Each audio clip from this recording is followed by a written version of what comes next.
Aloha. For our reading, um, The Anarchy and the Struggle for Power, which was written by John J. Mearsheimer in his book, The Tragedy of Great Power Politics, he mentions some very important uh, things concerning great powers. Um, First, he examines how nation states have acted and how it will continue to behave in a state of anarchy. That is, when there is an absence of authority. Then he asks these questions: why great powers uh, vie each other for power and strive for hegemony? In promoting his theory of offensive realism, he argues that in an anarchic system like what we have today, great powers will seek to dominate other states to ensure their own survival. Then from there, he gave um, five assumptions um, as to what he mentioned about his argument on uh, that great powers will seek to dominate other states to ensure their own survival. He gave five assumptions about the international system, and which he named them the bedrock assumptions. So the first one is, but firstly, he asked this question: how important is it that these assumptions be realistic? Um, he then answered his own question and said that these five assumptions is a reasonably accurate representation of an important aspect of life in the international system. And he gave the first one. The first one is that the international system is anarchic, which does not mean that it is chaotic or driven by disorder. Second assumption is that the great powers inherently possess some offensive military capability.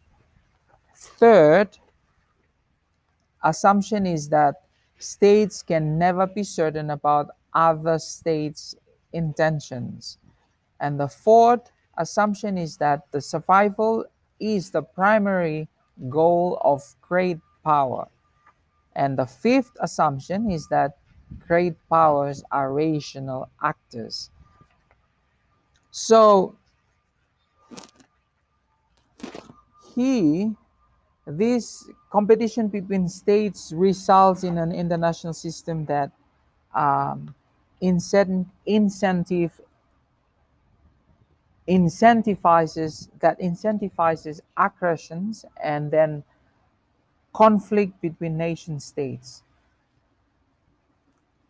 Immanuel Kant said,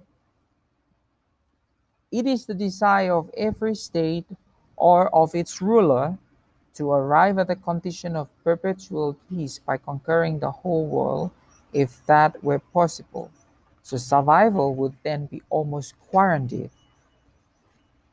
So in Anarchy and Struggle for Power, in this reading, um, Mearsheimer presents his theory of offensive realism.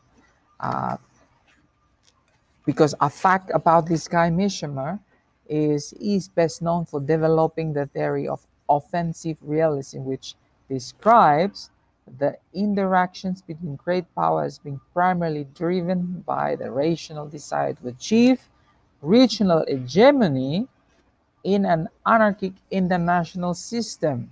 So,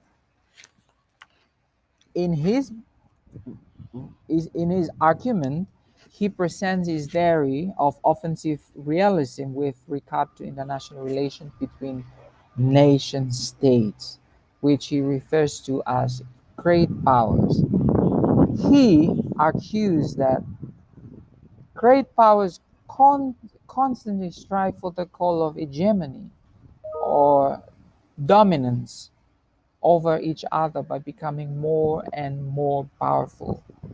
Then he, as I've mentioned earlier, he gave that five basic assumptions about how the international system works, and these these assumptions, he asserts that they are very realistic, or they can contribute to the explanatory uh, power of his theory he uh, of why those states often tend towards aggression.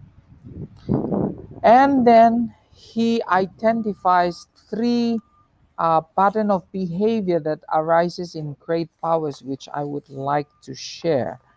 The first is fear. States continually scared and suspicious of each other, for they know that other powers are capable of attacking at any time, and there is no other central authority to call in for help. Um, yeah, so the second one is states can only count on themselves for their own survival, so they establish the pattern of self-help, and do whatever they can to remain in existence. And the third one is they seek uh, maximum power. Each one wants to become the most powerful among its rival, so each one longs to be the hegemon, the dominant state in the system. There, there is a great example that he gave here for that. Um, he mentioned about. I would like to just read it to us. Um, oh my gosh, where are you? Oh, okay. So he mentioned about this um, great powers. Um,